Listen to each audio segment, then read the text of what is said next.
Okay. Hare Krishna, dear devotees. Please accept my humble obeisances. All glories to Srila Prabhupada.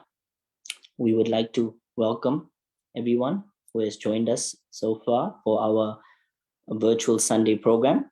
Today we will be launching a new series called Krishna and Balaram. And part one of the series is entitled Krishna Slays Kamsa. And our guest speaker today, who will be covering this wonderful topic, will be Her Grace Gita Mataji. So yes, we would like to thank you all for joining us and being with us today, giving us your association. Before I hand it over to Gita Mataji, I'll just do a brief introduction and then Mataji can begin the class. So Gita Mataji is a very senior member of our community. She has taken first and second initiation from His Holiness Gopal Krishna Maharaj, and she plays various roles within the ISKCON Atlanta community. She does home programs, she does preaching in the form of book distribution, goes out with the regular Harinam teams, and gives regular classes online as well as in person as well. She was a member of the board, the ISKCON Atlanta board, the committee, and currently Mataji is a great mentor, a great teacher, and a wonderful speaker. And we are very fortunate to have her as a part of our ISKCON Atlanta community. Her classes are filled with nectar, and she enlivens us with her wisdom and her narrations. And like I said before, we are very fortunate to have Mataji. She has spoken on this platform regularly before. So without any further ado, Mataji, if you are ready, you may take over. Hare Krishna. Thank you, Hare Krishna to everyone. Om Jnana Timirandasya Jnananjana Shalakaya Chakshur Unmilitam Yena Tasmai Shri Gurave Namaha. Thank you all for giving your association, and thanks to ISKCON Atlanta for starting this new series. And thank you for giving me the opportunity to give some, I would say, not realizations, but what Srila Prabhupada has given us in Srimad Bhagavatam, especially in the Krishna book. So the topic for today is Krishna slays Kamsa. And we see that this pastime is listed in Srimad Bhagavatam, Canto 10, chapter number 44. So before we kill Kamsa, let us go before that, is when Kamsa sends Akrura to Vrindavan to bring Krishna and Balaram to Mathura. And the whole purpose was to kill them. So there is a beautiful description about what happens when Krishna and Balaram reach Mathura. So as soon as they reach, the women over there in Mathura, they had heard a lot about Krishna, how beautiful he is, and how he mesmerizes everyone, how everyone gets attracted to them. So when they saw Krishna, they felt deep attraction towards him. And also, it is mentioned, Prabhupada says that their hearts melted and their faces bloomed with affection. That was the effect that the woman had just by darshan of Krishna and Balaram. So when Krishna and Balaram were walking on the streets of Mathura, they came across some good people and some not so good people. And one of the evil, or you can say wicked person, was the washerman.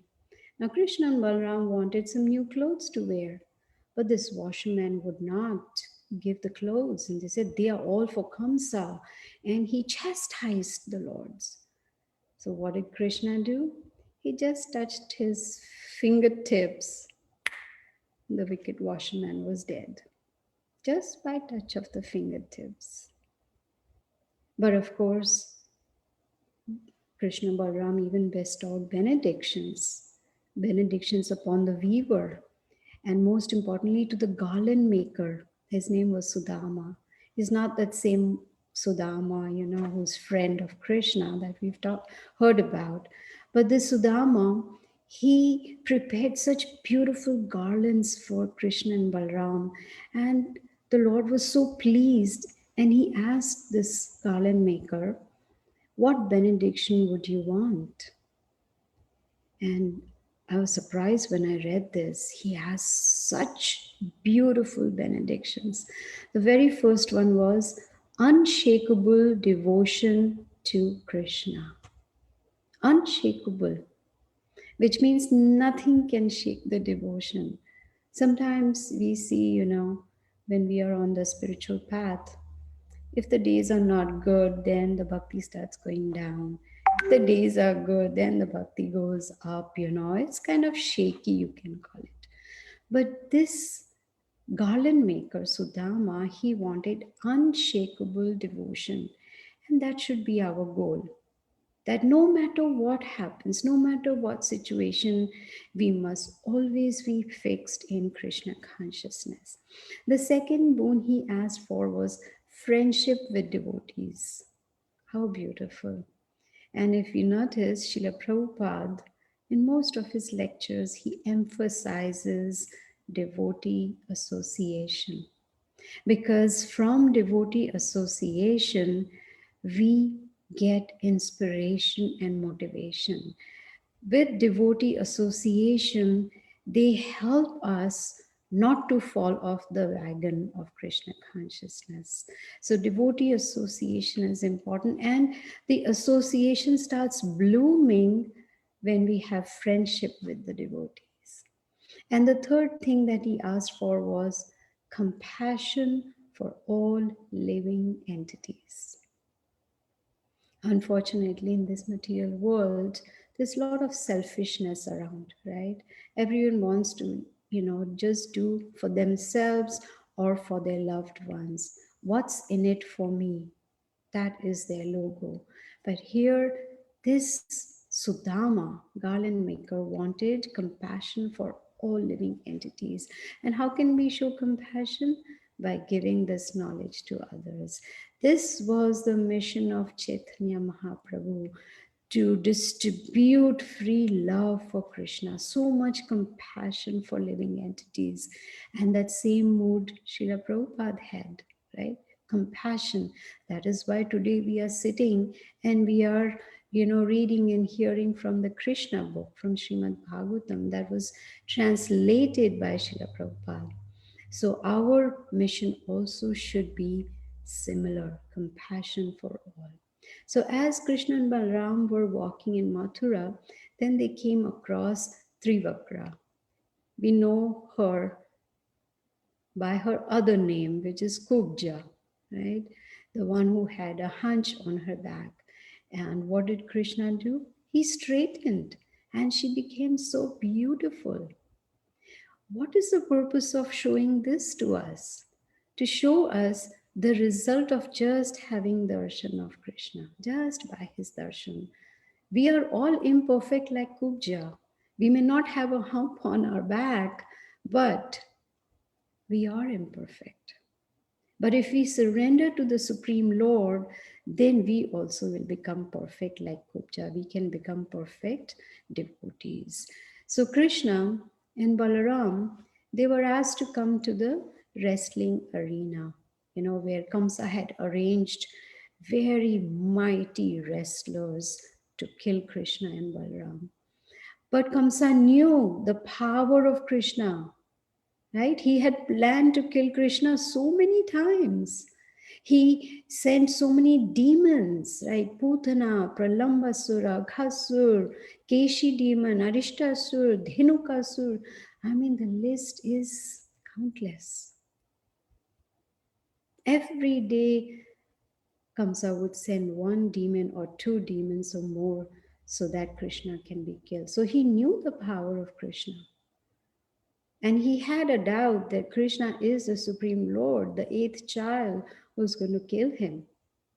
So, what he did at the gate, before reaching the arena, he arranged for that mighty elephant coalipede, so that Kamsa thought this mighty elephant can squash Krishna and Balaram. But Krishna very easily killed this mighty elephant also. No problem at all. Now Kamsa, he was Krishna's enemy from birth. Since even before Krishna was born, before Krishna appeared, Kamsa was just waiting for this eighth child to appear so he can kill him. And Narad Muni, you know what he does. He reaches the right place at the right time, near the right person to give the right message. And he started pumping Kamsa, informing Kamsa who you were in your last birth. Do you know in your last birth you were Kalanini and Vishnu killed you in that birth? In other words, he's going to kill you in this birth also. Right? So Kamsa was all the time afraid. He was afraid that Krishna is going to kill him. So what he did, he imprisoned his father Ugrasena. He even imprisoned Shurasena, Vasudev's father, and he declared himself to be the king and started ruling. Shukadev Goswami, he gives a very beautiful description of course, Mathura, but also of the wrestling arena. He talks about the women who were present in that arena. There's beautiful realizations of women there. Those women, when they saw that such mighty wrestlers have been pitted against these very delicate two little boys, Krishna and Balaram, they were in extreme anxiety and so much compassion for Krishna and Balaram. And they thought this was injustice. That's not fair that these tender boys have to fight with these mighty wrestlers, right? It seems the body of those two wrestlers who fought Krishna and Balaram, Chanura and Mushtika, they were so huge. Their body was like mountains. And here there was little Krishna and little Balaram standing there. These women, while they are talking amongst themselves before the match starts, they say, intelligent people should not be in the assembly or in a place where there is injustice. What a great lesson for us. If we see injustice, either we fix it or we don't stay there. That is intelligence. And of course, they appreciated the beauty of Krishna. We've heard in Srimad Bhagavatam so many descriptions about how beautiful Krishna is, the beautiful bluish cloud color, his lotus like eyes. So these women, they were so much absorbed in just looking at Krishna's beauty. They appreciated. And then they pointed out the difference. Look, Mathura and Vrindavan, see the huge difference.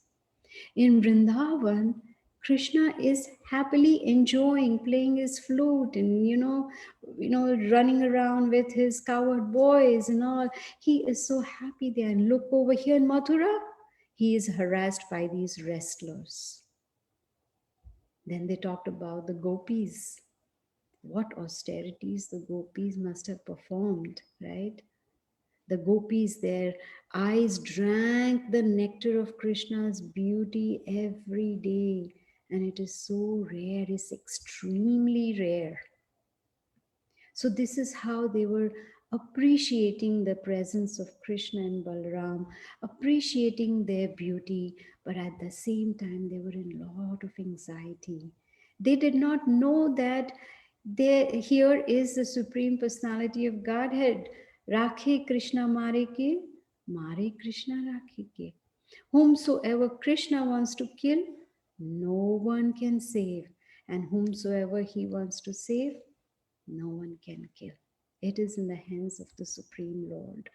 But they didn't know. So also Vasudeva and Devaki, they didn't know. the powers of Krishna and Balaram.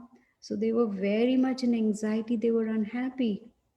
But what did Krishna and Balaram do? There's a very nice description how they killed Chanura and Mushtika. Very easily, first, of course, they let the match go on for some time. But when Krishna saw that all the ladies, all the women are getting very tense and very stressed out, he wanted to pacify them. He wanted them to come out of that anxiety. So they quickly killed Chanura and Mushtika. They didn't want to prolong that fight anymore. But then what did Kamsa do? He sent more mighty wrestlers to kill Krishna and Balaram. But that also very easily, they were able to kill all the wrestlers. So when this happened, everyone in the crowd was happy. They were cheering.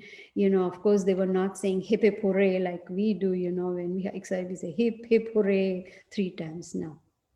They were cheering and Jai, Krishna ki Jai, Balaram ki Jai, and they were praising the strength of Krishna and Balaram. And they started dancing, and there were drums playing over there. So to that music, they started dancing. All of them were enjoying and dancing. But who was not happy? Kamsa. He was morose. He did not even clap.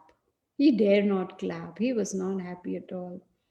He resented the victory of Krishna and Balaram. And what did he? He ordered all the drums to stop playing because he wanted to end the dancing and cheering and all that happiness.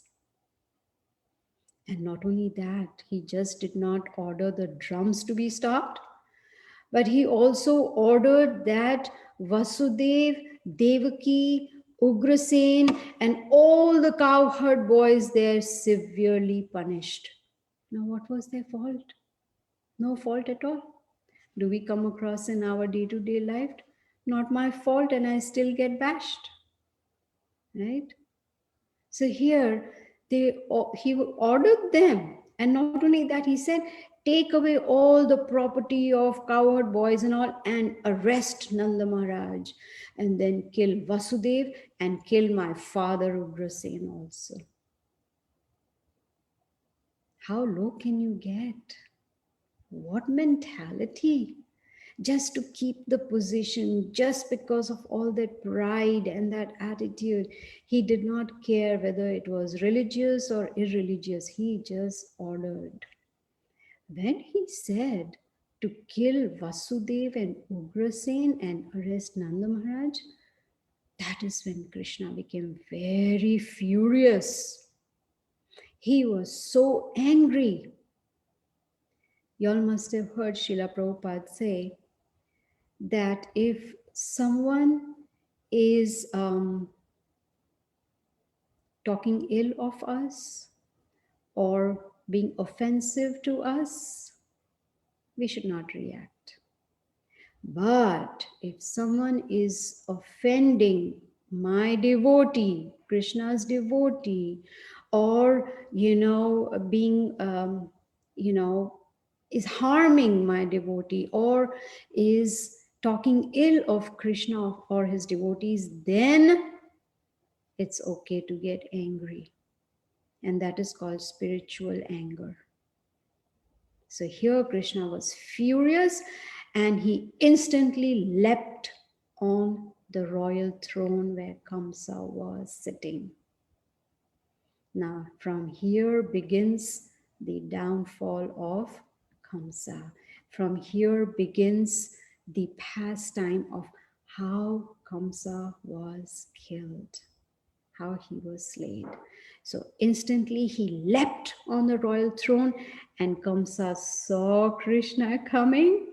What did he see? His death coming. His death is approaching.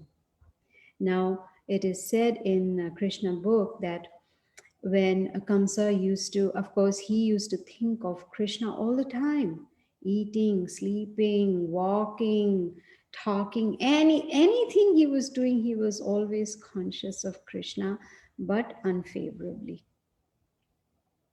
And he would usually see sometimes Krishna with the Sudarshan Chakra. He would see those, he would get those visions.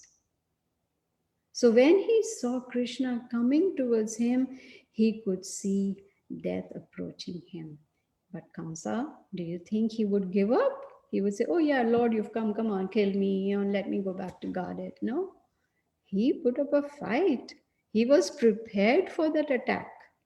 He knew that Krishna will be the cause of his death, but he did not give it up so easily.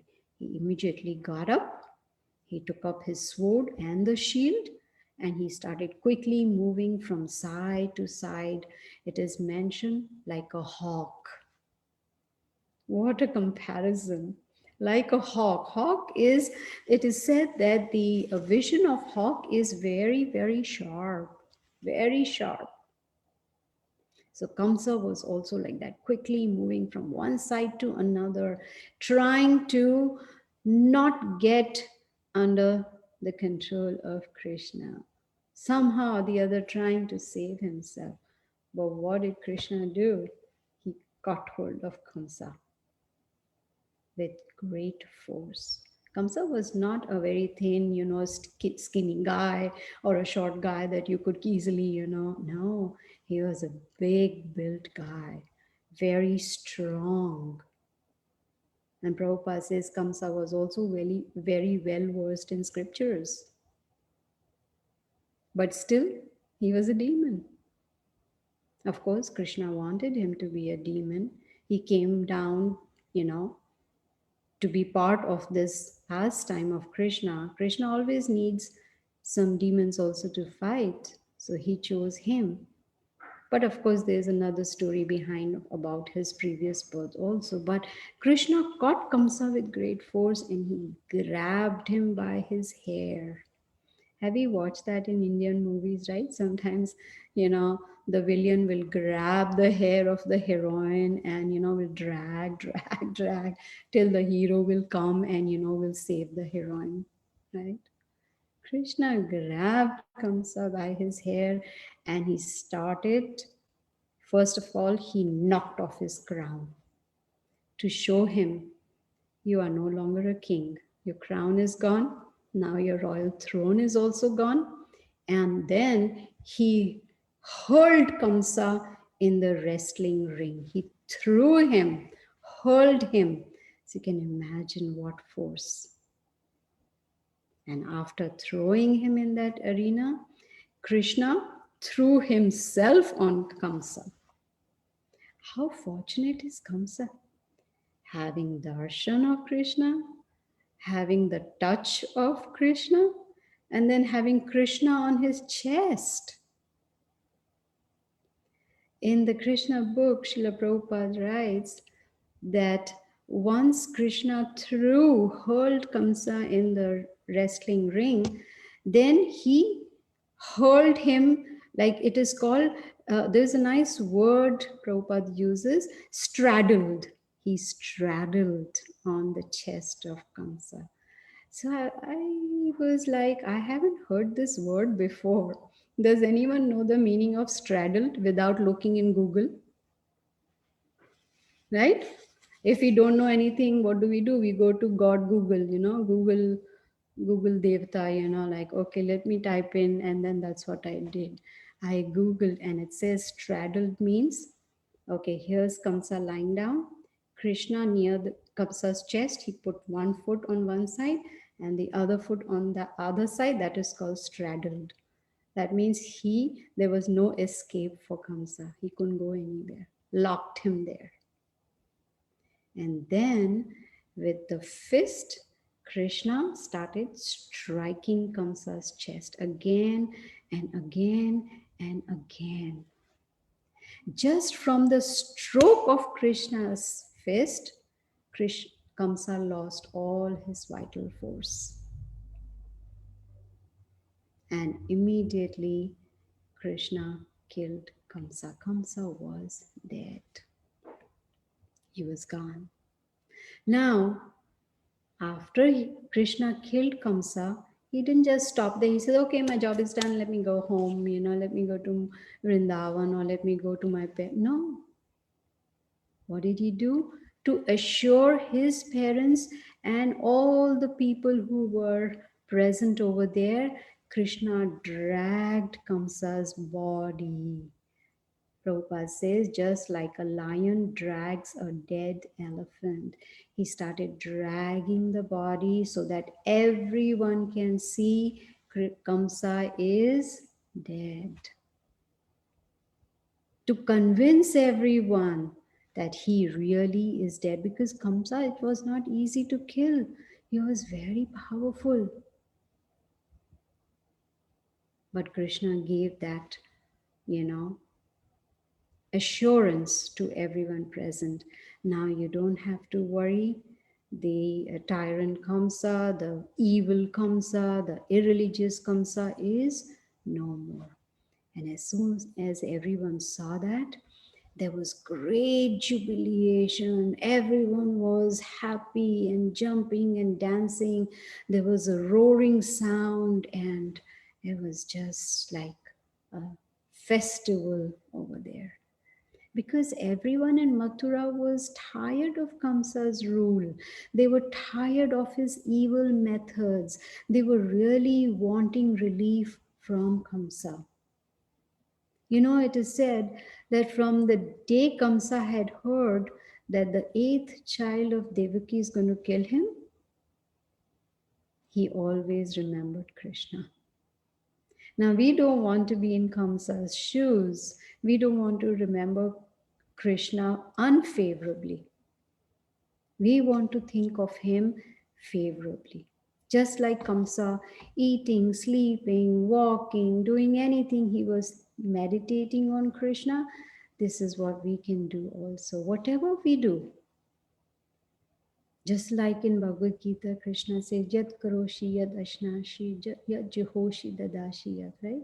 Whatever we do, whatever offerings, whatever sacrifices, whatever we give in charity, everything Krishna says, do it for me.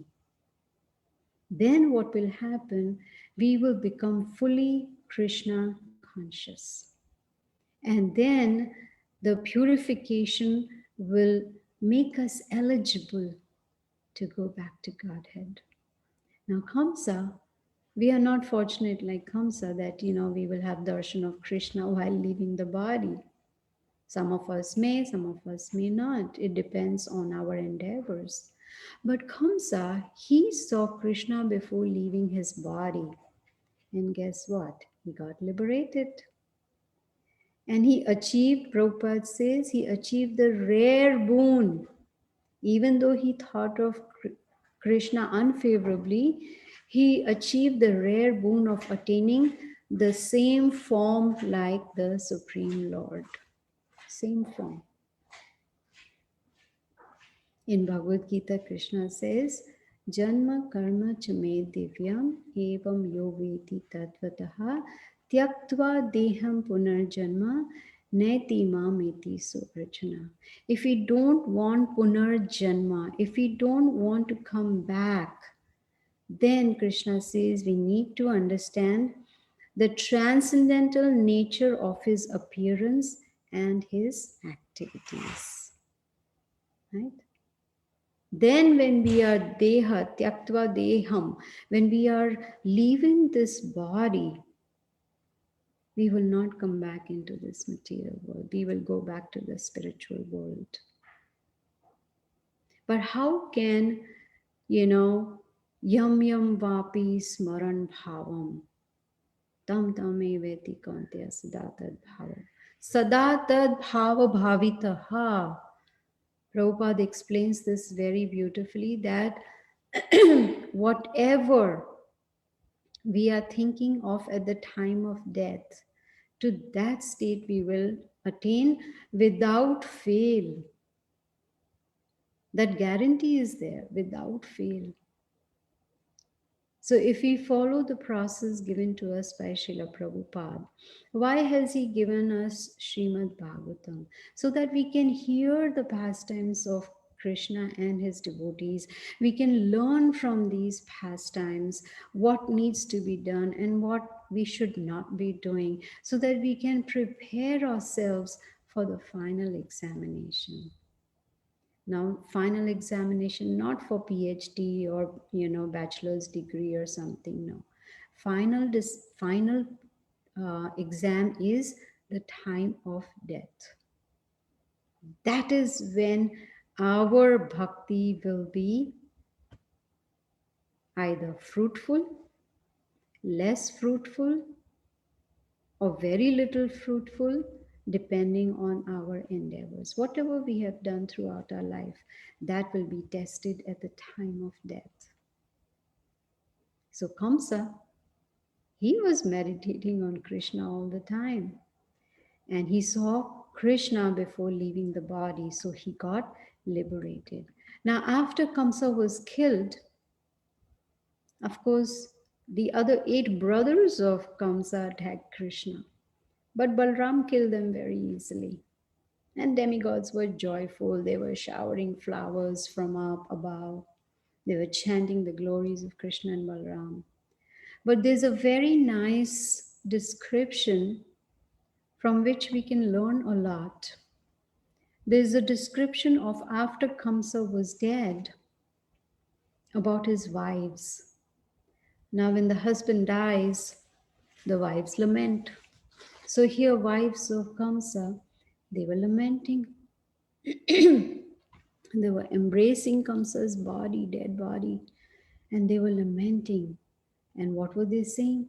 Oh, Kamsa, you had no respect for Krishna. They realized that Krishna was not respectful to, Kamsa was not respectful to Krishna. They said you were violent towards other living entities. And they understood. Looks like they knew Bhagavad Gita, you know. Looks like they knew Srimad Bhagavatam. They knew, they had knowledge. So they could understand here is God, here is the Supreme Lord, and you had no respect for Him, and you were so cruel to other living entities while you were ruling the kingdom. Of course, they were full of sorrow, they were lamenting, and they were shedding tears constantly. And above all, the wives of Kamsa understood that Kamsa's state was due to his terrible violence. Srila Prabhupada, in his purports, explains what does it mean being violent? What is violence?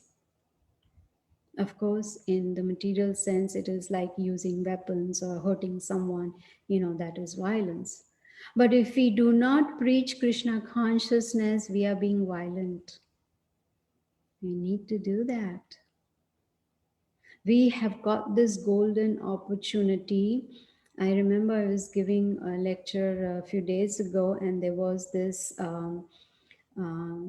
description of when does Chaitanya Mahaprabhu come in Kali Yuga.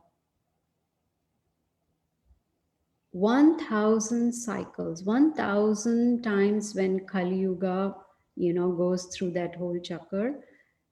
One time Chaitanya Mahaprabhu comes. So that means 999 Kali Yugas, Chaitanya Mahaprabhu and Krishna do not appear. Imagine we are in that Kali Yuga, that one Kali Yuga where both Krishna and Chaitanya Mahaprabhu have appeared.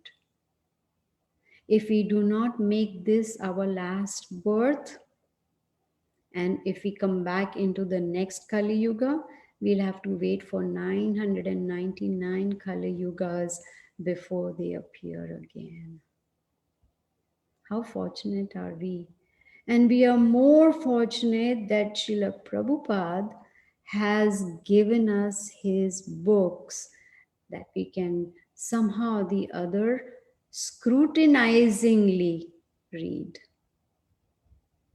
and then put it into practice. That will be real nonviolence. And how can one, when they said that you are Kamsa, you are at this state, in this position where you were killed so terribly, is because you were violent, terribly violent. And how can one attain happiness by harming, right? How can one be happy if one is harming others? So we need, as devotees, we need to be very vigilant. Because in Bhagavad Gita, chapter 17, Krishna explains the austerities that devotees need to perform. And one of the austerities is of speech.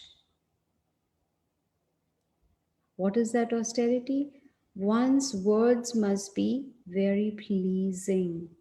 Of course, one has to be honest, truthful, and the words should be beneficial to others. And the words should be such that it does not agitate the minds of others. All these things we need to keep in mind when we are interacting with others, right? Have to be very vigilant. Of course, there are other austerities that we need to perform, but of speech is very, very important. So now these wives of Kamsa, they knew Krishna was the supreme soul. He was the creator, the maintainer.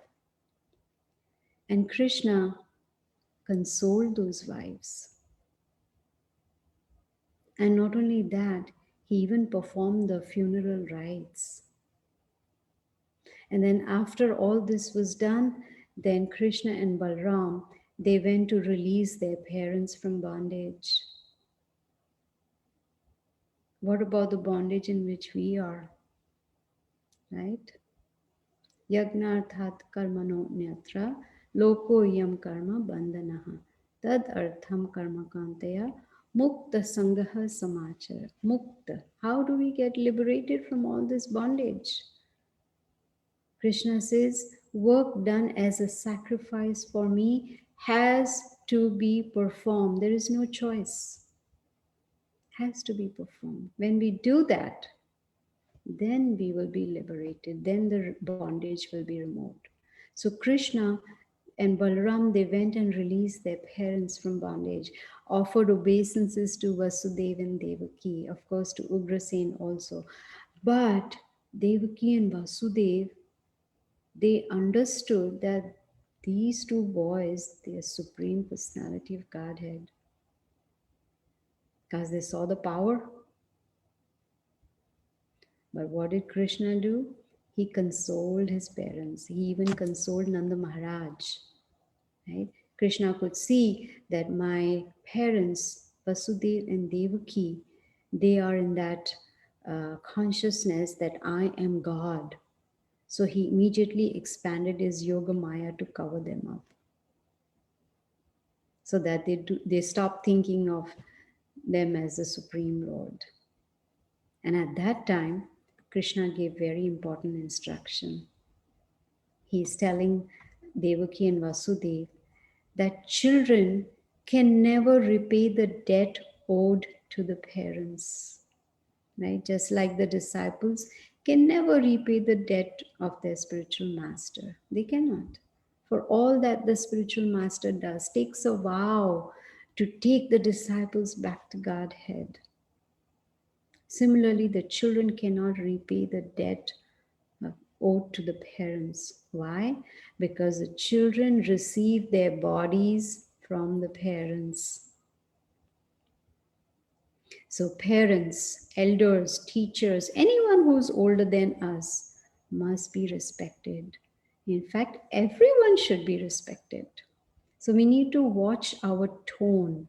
We need to watch our words. We need to watch the way we speak. Very, very important. Krishna is in everyone's heart, right? Hirdeshi Arjuna Tishtati. Krishna says, I'm in everyone's heart.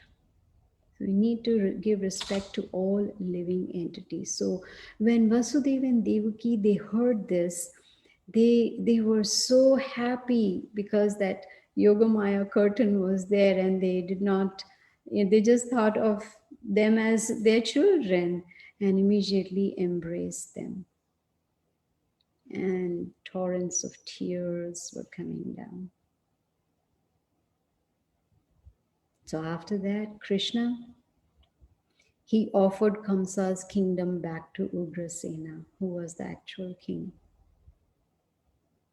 Now there was a difficult task. Krishna wanted Nanda Maharaj and all the cowherd boys to go back to Vrindavan. He praised Nanda Maharaj that you took so much care and gave us so much love, but I request you to please go back to Vrindavan. They convinced Nanda Maharaj to go without them. And they said, don't worry, we'll be there soon. Did they go back? They did not go back to Vrindavan. But Nanda Maharaj, he left for Mathura. Then Krishna and Balaram, they approached Gargamuni, and instructions from Gargamuni, they went to Gurukul. There they lived with Sandipani Muni at Avantipur. They served their spiritual master with great devotion. This is what Srila Prabhupada says. Serving the spiritual master with great devotion. And what does the spiritual master want? That we just follow his instructions, because those instructions are for our benefit. When the spiritual master gives instructions, it is to guide the disciple on the path back to Godhead. And Sandipani Muni was very pleased with their devotion, great devotion of Krishna and Balaram. And so he imparted detailed knowledge to them. They are the Lord's, they don't need, but just to set an example, to show us that one must approach a bona fide spiritual master, and one must very sincerely serve the spiritual master with great devotion. We've learned in the Bhagavad Gita, chapter 4, verse 34, Tad vidhi pranipatena pariprashnena sevaya upadyakshanti jnanam jnaninas tattva darshinaha. Tattva darshinaha means they have seen the truth. Just approach, Krishna says, just approach a bona fide spiritual master. Inquire from him submissively, not like, trying to show off or trying to, what is that word? I cannot remember right now, like challenging. No. Inquire submissively, and most importantly, render service unto him. When the spiritual master is pleased, then he will impart knowledge unto us. That means it is not up to us. It's not that we open Bhagavad Gita and we understand it. No. We may read it many, many times, but we can understand only when the spiritual master is pleased with our service, and he will impart knowledge unto us.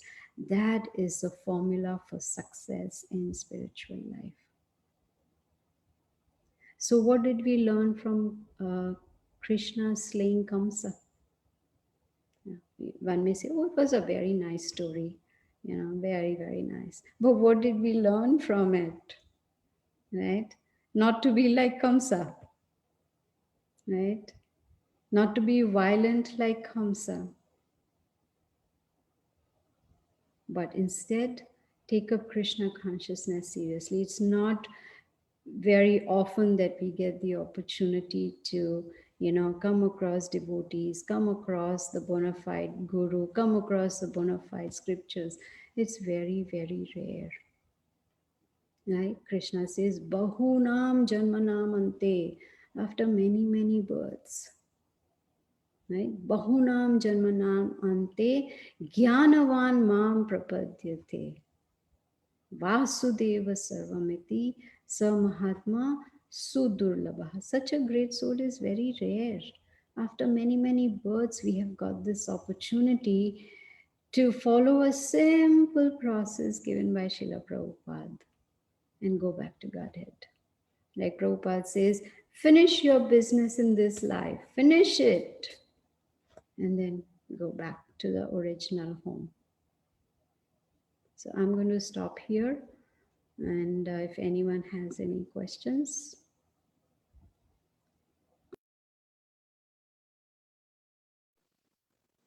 Hare Krishna, Mataji. Thank you so much. I just want to see if there are any questions. Can you please go ahead and raise your hands, or any comments, realizations, thoughts, anything? You may go ahead and raise your hand, and we'll give you a chance to speak now. Is there anyone? Okay, I don't see anyone, Mataji. Just from my side, I have a few comments or question actually. So you mentioned that when Krishna slayed Kamsa, then Kamsa got liberated and he took the form of Krishna. So just a little clarity, the form, was it Krishna's form, or was it a four-handed form? From what I've heard, it was the Vishnu form. Yes. Vishnu form, right? Yes. Okay. And also, Mataji, you were talking about how to control the tongue, so it can be very difficult at times to do that, in circumstances or in situations, sometimes heated situations, or just not even thinking properly and just talking out of line. Do you have any tools or tips on how to actually practice that, on how to control the tongue and austerity of speech? What can we do in our lives practically to kind of observe that? Yes, Mataji. Yes, you mentioned very important word, constant. Constant practice is required. See, what happens is there are two things. One is if we think great of ourselves, that I'm the best, that immediately puts up in a state of consciousness that everyone else is below me, which is not good, right? That is not a good state of consciousness at all. And the second thing is expectations. So supposing I am having a conversation with you, okay? So if I have expectations from you, if I expect you to behave in a certain way, to talk in a certain way, to say some things in a certain way, and if you don't meet my expectations, then I get upset and then I'm rude with you, right? So the first thing to realize is that uh, I am an eternal servant of Krishna and I'm the eternal servant of everybody, and not have any expectations at all. What happens when there is a fight between the spouses? It's expectations. Between children and the parents, it's the expectations, right? And if we sincerely chant our rounds attentively, right? What does Krishna say in the Bhagavad Gita, austerity of speech? You have to recite the scriptures, right? Recite them, read them, hear them, and chant attentively. Prabhupada says 99% of our Krishna consciousness depends on chanting. So if we are chanting attentively, then there's going to be purification of the heart. Then these anarthas will come out, pride, envy, anger, whatever may be there in whatever degree, they will all come out. And then the mind is going to be very calm and peaceful. Stop expecting. Okay? Chanting. Thank you, Mataji. Thank you so much. Sure. Wonderful explanation. Really touched on a lot and covered a lot. And yes, it definitely did answer the question. And I actually see one devotee has raised their hand now. Makanchor Prabhu. Yes, Makanchor Prabhu, welcome. Hare Krishna's a devotee from New Orleans who's been in Atlanta before and now has moved back to Atlanta from New Orleans. So yes, Prabhu, I'm so sorry. Please go ahead and you can ask a question or you may leave a comment or whatever you like. Yes. Yeah, thank you all. I think I came back to Atlanta after 18 years. I was in Atlanta, New Orleans for 18 years. Thank you, Gita Mataji, for a wonderful class. That was very wonderful. But I just wanted to add something that also Srila Prabhupada mentioned in the introduction of Krishna book, that Krishna does not take, particularly he does not take part in killing. Although Krishna Leela is actually involves killing of many demons or wizards, you can say, wizards of Mathura. Involves my killing of many demons. Actually, that was the reason he came to the earth, because to destroy the burden on earth. That's why the whole purpose in the beginning. But actually, Krishna personally himself does not take part in killing. He's simply enjoying with his cowherd friends and gopis and Mother Yashoda. But the killing was done basically by the Justice Department, which is like the Vasudev portion of Krishna. It is Srila Prabhupada mentions in the introduction of the book. And also, Krishna never leaves Vrindavan. Yes, yes. He never left Vrindavan. Although Vasudev portion of Krishna went to do the job of the Justice Department, but Krishna in the Bhava form hid himself in the hearts of the residents of Vrindavan. It is mentioned in there. He never leaves Vrindavan. Yes, yes. So that is something I just wanted to share with you all, because it is also there in the Krishna book, in the Yes. introduction portion of the Krishna book. Yes. Thank you. It's good to see you after a long time. When I Thank saw you. the name Makhan Churdas, and I was thinking, is it the same Makhan Churdas? Yes. Welcome back to Atlanta. Thank you. Thank you so much, Prabhu. Thank you so much for your wonderful comments. It really inspired so much in my thoughts when you were just speaking about the actual killing of Kamsa, and that Krishna never leaves Vrindavan. So thank you so much for sharing that, Prabhu. Thank you. And also thank you, Gita Mataji, for the wonderfully amazing class as usual. I feel sometimes it just pours out of you like nectar, Mataji. It's like it's really incredible to hear from you, and so you narrate these topics so sweetly. It's very, very pleasing to the ears. It's very, very pleasing to the devotees, and we are very, very fortunate to have you on this platform. So thank you so much once again for this wonderful class and enlivening us on this wonderful topic. And we would definitely look forward to hearing from you again soon. Thank you so much, Mataji. Hare Krishna. So now we'll move along to the next part of the program. We just have a few announcements before we conclude, and we'll also just give an opportunity for DT Darshan. This is the Darshan at the temple today, New Panihati Dham of Shri Shri Radha Madan Mohan, Shri Shri Gauni Tai, and Shri Shri Jagannath Baladev and Subhadra Maharani. DTs are looking extremely beautiful and ecstatic today. So just give everyone an opportunity to take Darshan who already haven't.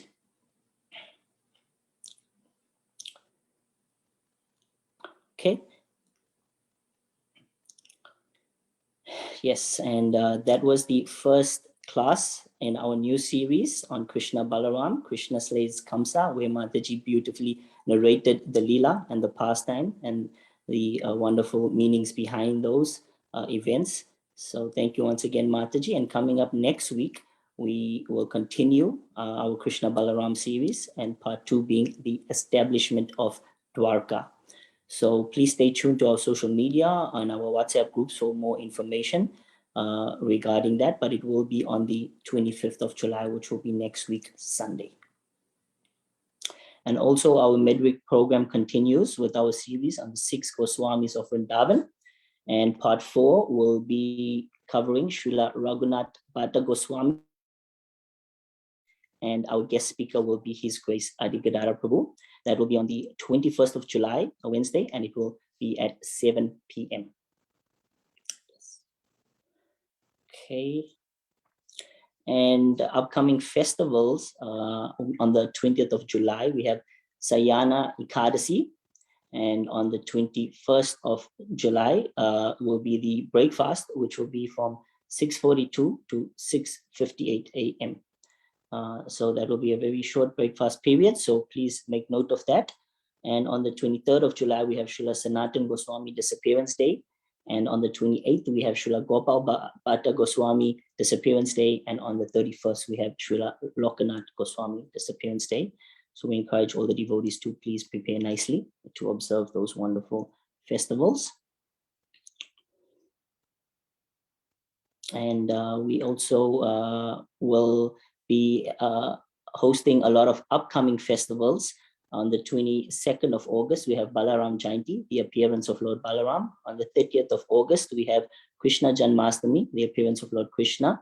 And obviously 31st of August is Srila Prabhupada's appearance day. And the 13th of September is the appearance of Srimati Radharani. So we will be hosting all these festivals at the temple as well as online festivals. So please stay tuned to our social media platforms for more details on those upcoming festivals. Okay, and we would like to send out prayers to conclude the program today. This week is actually the week, the Tithi of the disappearance of His Holiness Bhakti Charu Maharaj. It falls on Friday. And yes, in North America, they will be hosting a retreat in the land, one of the projects where Maharaj was last active at. And it will be for all North American disciples. It will be streamed online. So you can just check out your Facebooks and YouTubes to kind of observe those. The festivities have actually already started in glorification from his godbrothers and senior disciples.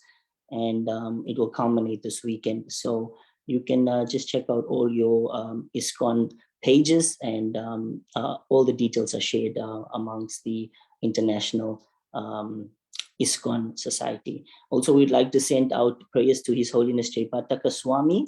Also, we'd like to send prayers out to ISKCON South Africa, who are facing some tribulations at the moment with the country breaking out into civil unrest. And they're also going through a third corona wave, a very, very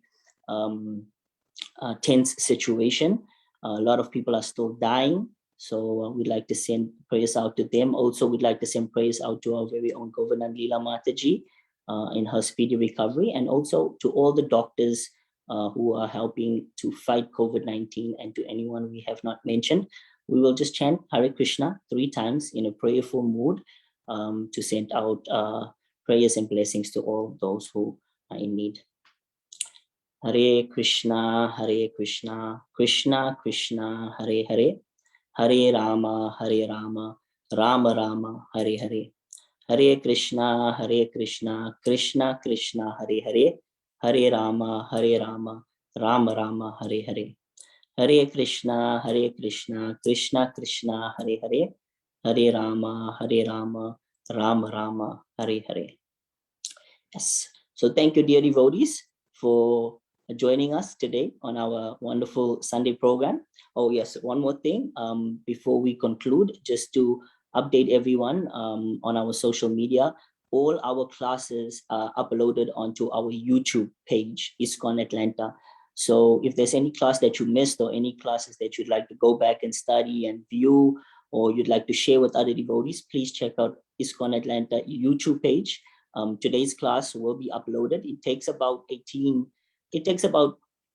a day for one upload to take place. So today's class will be uploaded by tomorrow.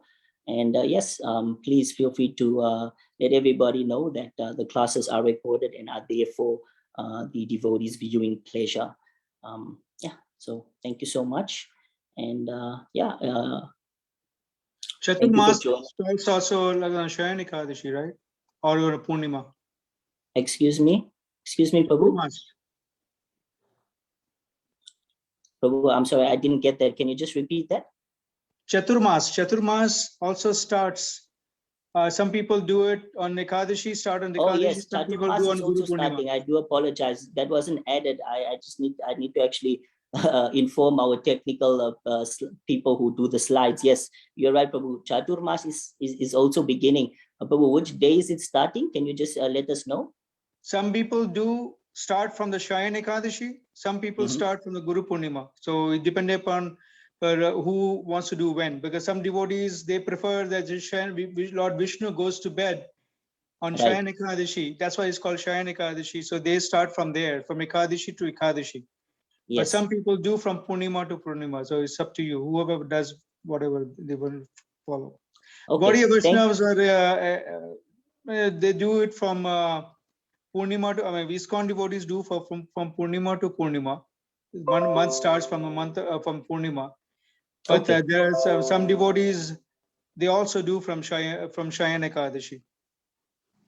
Wonderful. Thank you so much for letting us know, Prabhu, and for actually notifying us. Yeah, I was aware that the Chaturmas was starting, and I just think one of our technical guys forgot to add it to the upcoming day. So thank you much, dear devotees. Please, I hope everyone heard that, and we encourage everyone to please observe Chaturmas. It's such a wonderful time of the year, the beginning of such an auspicious time of the year. So yes, please look at your local calendars, and you can also check online to see which would be the specific days and which days are more convenient for you to start. Thank you so much, dear devotees, and thank you everyone for being here. Thank you, Gita Mataji, again for the wonderful class. Thank you, Makanchor Prabhu, for notifying us about Chaturmas, and thank you for everyone for regular joining us and supporting this platform. We look forward to seeing you and having your association soon. Again, we'll now conclude the program. We will take leave. All glories to Srila Prabhupada. Hare Krishna.